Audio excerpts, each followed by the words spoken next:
Welcome to intellectuals Avenue. आज हम John Donne की जिस पोइम को पढ़ेंगे उसका टॉपिक है a hymn to Christ at the author's last going into Germany.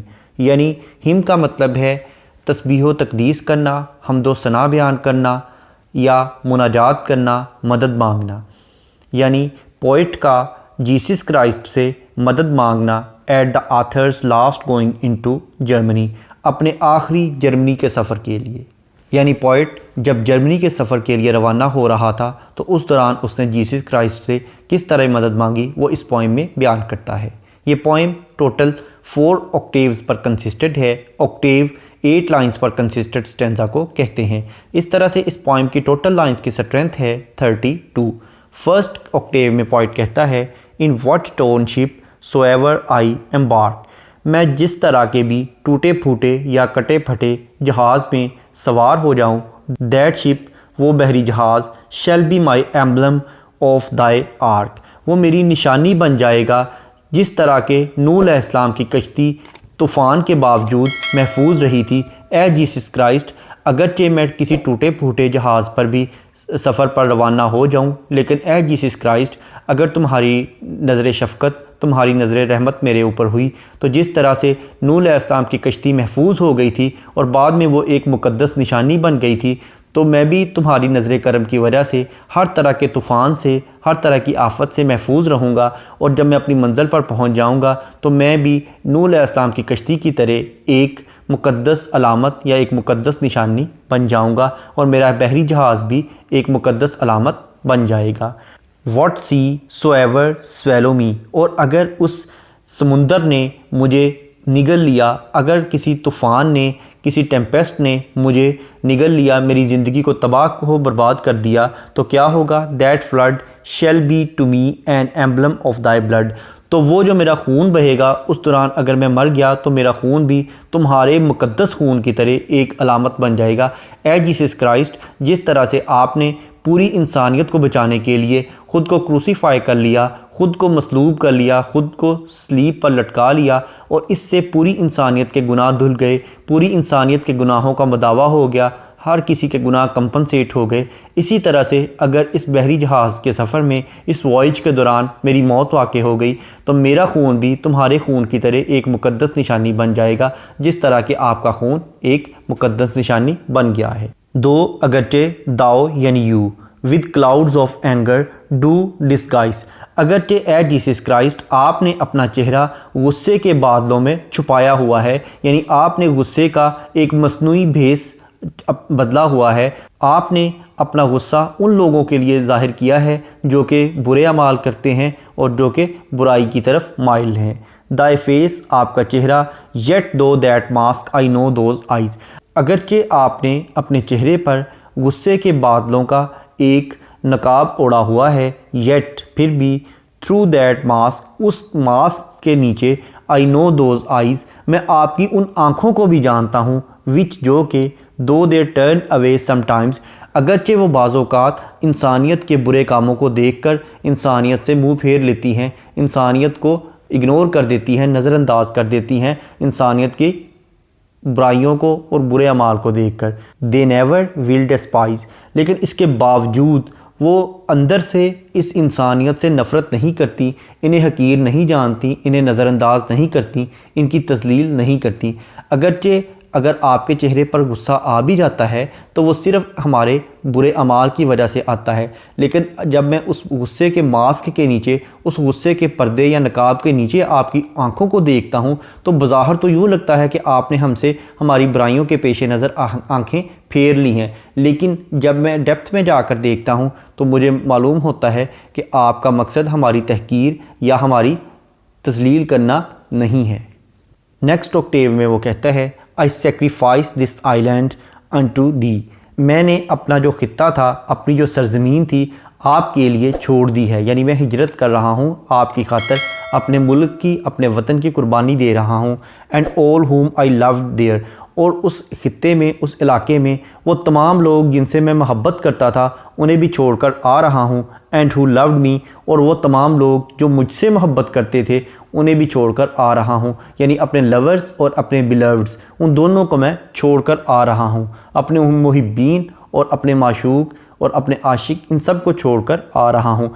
When I have put our seas twixt them and me, चूँकि मैंने उन तमाम समुंदरों को अपने और अपने उन लोगों के दरमियान हाइल कर लिया है जिनसे मैं मोहब्बत करता था या जो मुझसे मोहब्बत करते थे, उन लोगों के और अपने दरमियान मैंने इस समुद्री सफ़र को, इस वॉयज को हाइल कर लिया है।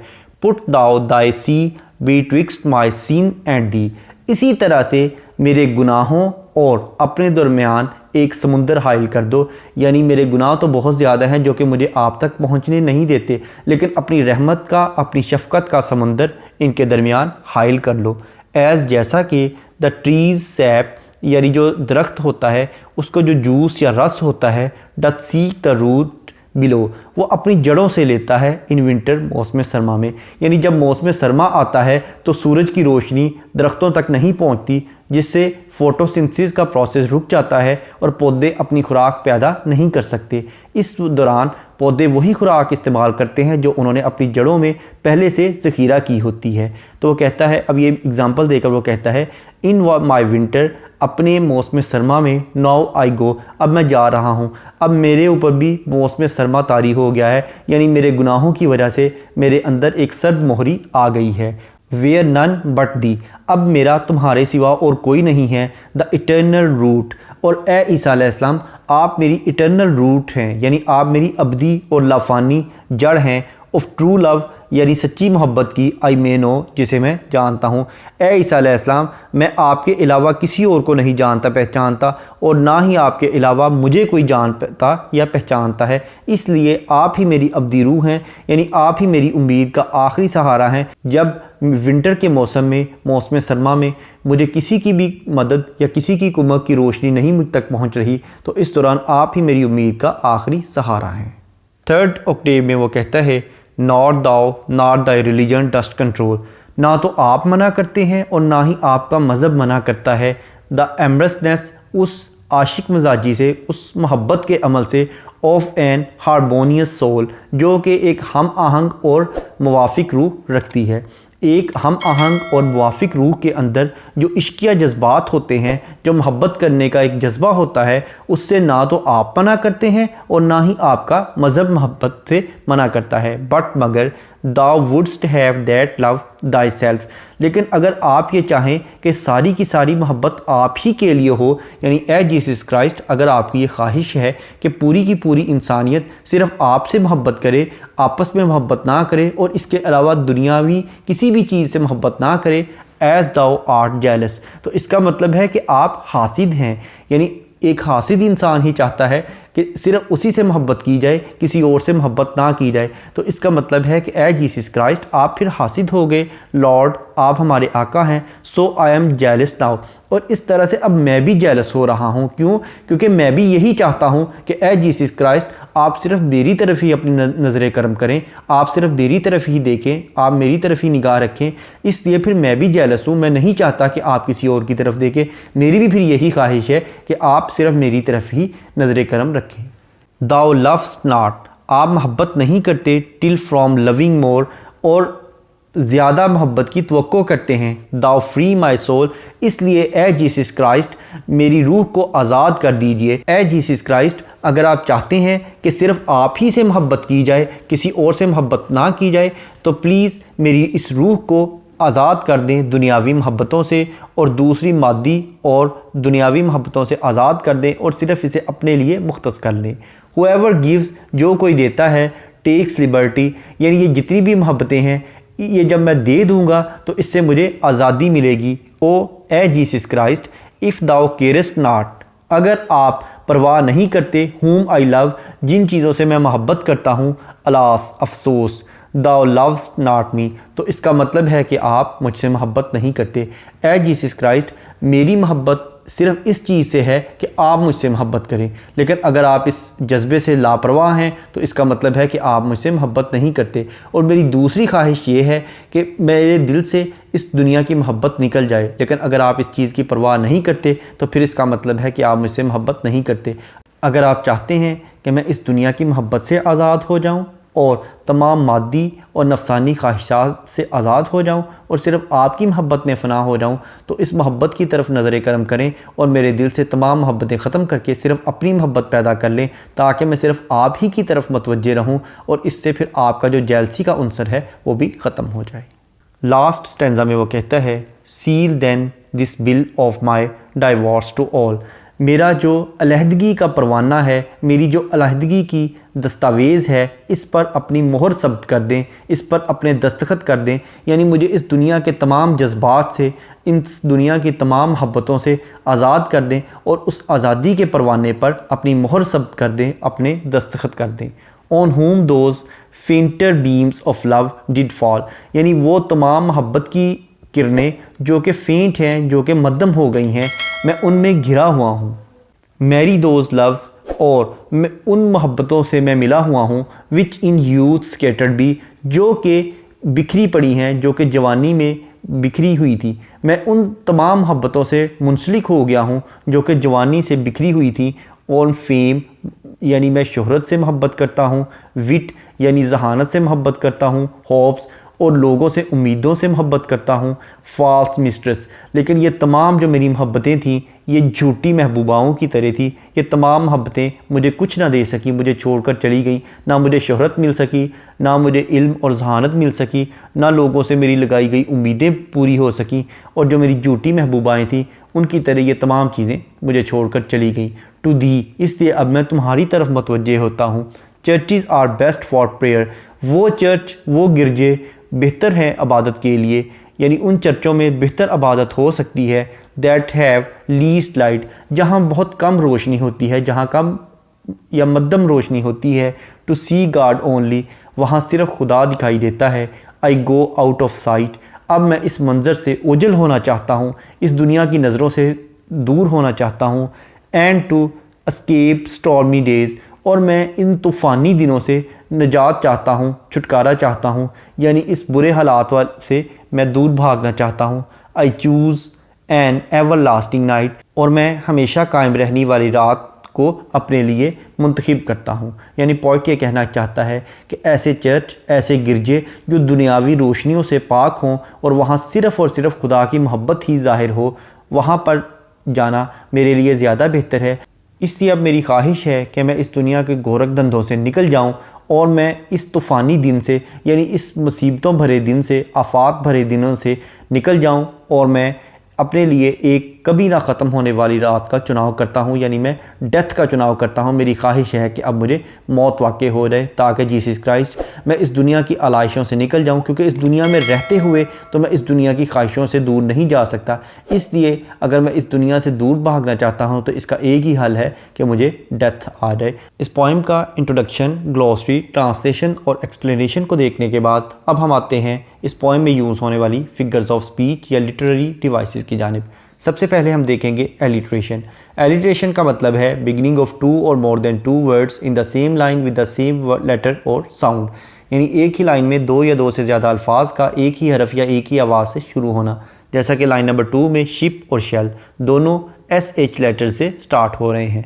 उसके बाद लाइन नंबर 3 में सी, सोएवर, स्वेलो। लाइन नंबर 4 में बी, ब्लड। लाइन नंबर 5 में दो, दाओ। लाइन नंबर 5 में again do, disguise. Line number 6 में दाए, दैट, दोस। लाइन नंबर 7 में दो, दे। लाइन नंबर 9 में दिस, दी। लाइन नंबर 12 में दाओ, दाए, दी। लाइन नंबर 13 में सैप, सीक। लाइन नंबर 19 में दाओ, दैट, दाई सेल्फ।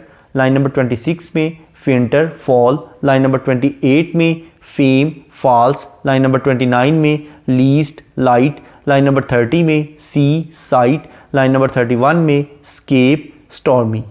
नेक्स्ट है कॉन्सोनेंट्स। कॉन्सोनेंट्स का मतलब है use of same consonant letter in the two neighbouring words, यानी दो अल्फाज में एक ही कॉन्सोनेंट लेटर का इस्तेमाल करना। जैसा कि लाइन नंबर 1 में टॉन और इन दोनों के एंड पर एन लेटर यूज़ हुआ है जो कि कॉन्सोनेंट है।